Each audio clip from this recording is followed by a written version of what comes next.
को गेम्स वगैरह खेलने का बहुत शौक़ था और इसको इतना शौक़ ही किताबें पढ़ने का था। और एक दिन साहिल को एक अजीबो-गरीब किताब मिलती है और जो इस किताब में लिखा होता है वो पढ़कर साहिल को यकीन नहीं आता, क्योंकि वो अपनी आंखों देखी चीज़ों पर ही यकीन रखता था। और इसने वहाँ जाने का फैसला किया जहाँ इंसान तो क्या परिंदा तक भी जाने की हिम्मत नहीं रखता। और वो कई मीलों सफ़र करते हुए एक टूटे फूटे पुराने घर जा पहुँचा।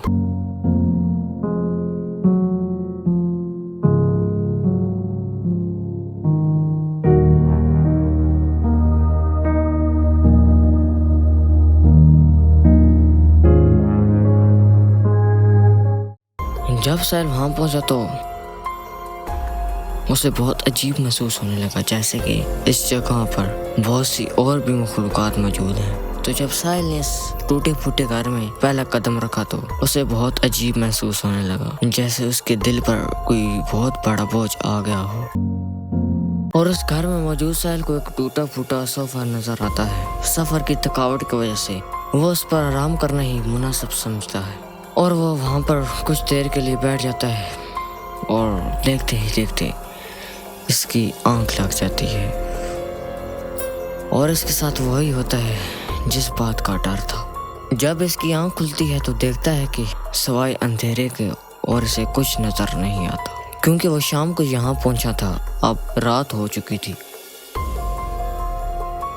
तो इधर उधर देखने लगा लेकिन उसे कुछ नज़र ना आया। जब उसने अपनी नज़र ऊपर उठाई तो उसने जो मंजर देखा, शायद ही किसी ने ऐसा मंजर देखा होगा।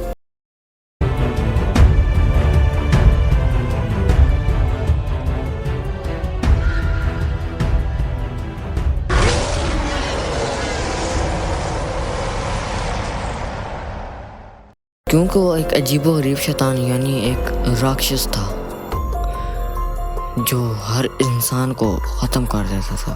तो साहिल उसे देखते ही भागना शुरू कर देता है और अपनी गाड़ी के पास जाता है जिस पर वो यहाँ तक सफ़र करके आया था। और वो अपनी गाड़ी को स्टार्ट करने की बहुत कोशिश करता है, मगर गाड़ी थी कि स्टार्ट होने का नाम नहीं ले रही थी। और वो राक्षस भी इसकी तरफ तेज़ी से बढ़ा चला आ रहा था। तो साहिल ने अपनी गाड़ी को छोड़कर जंगल की तरफ भागना शुरू कर दिया। वो जंगल बहुत वीराना था और वो जो राक्षस इसके खून का प्यासा था वो पीछा करते करते इसके पास आ गया। और वो शैतान साहिल को मारने ही वाला था कि अचानक एक अल्लाह का नेक बुजुर्ग वहाँ पहुँच गया और उसने अपनी अमलियात से कुछ पढ़ना शुरू कर दिया। और पढ़ते पढ़ते उसने उस शैतान पर वही फूंक दिया जो वो पढ़ रहा था। और फूंकते ही वहाँ चारों तरफ रोशनी जगमगा उठी और देखते ही देखते वहाँ एक शख्स नमूदार हो गया। अब वो उस बुजुर्ग की वजह से अपने इंसानी रूप पर वापस आ गया था, क्योंकि वो किसी बददुआ का शिकार था। अब उसकी बददुआ का असर ख़त्म हो गया था और साहिल भी बच जाता है और वो शख्स भी अपने इंसानी रूप पर वापस आ जाता है। ऐसे दोनों की ज़िंदगी वापस अपने वजूद में आ जाती है और ये कहानी यहाँ ख़त्म होती है।